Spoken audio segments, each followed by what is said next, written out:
رضا عبد العال عجبتني صراحته وعجبتني شجاعته لما طلع واعتذر لكابتن معتمد جمال وقال له انا بعتذر لك وبرفع لك القبعه.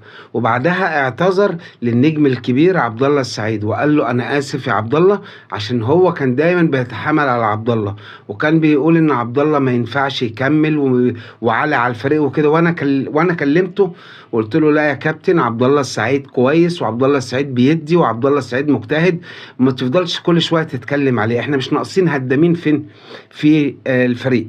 والحمد لله هو طلع واعتذر له، وواجب عليا برضو ان انا اشكره واقول له شكرا يا كابتن رضا. وفعلا هو عبد الله السعيد نجم بصراحه، ربنا يحفظه، حقيقي لاعب مجتهد وانا بحبه. وطبعا كابتن معتمد جمال ما نختلفش عليه، والحمد لله ان احنا وصلنا للي احنا فيه ده ببركة ربنا اولا، ثم جمهور الزمالك، ثم اللعيبة دي. احنا ابطال الدوري، وبيراميدز خد مكان الاهلي بقى هو التاني.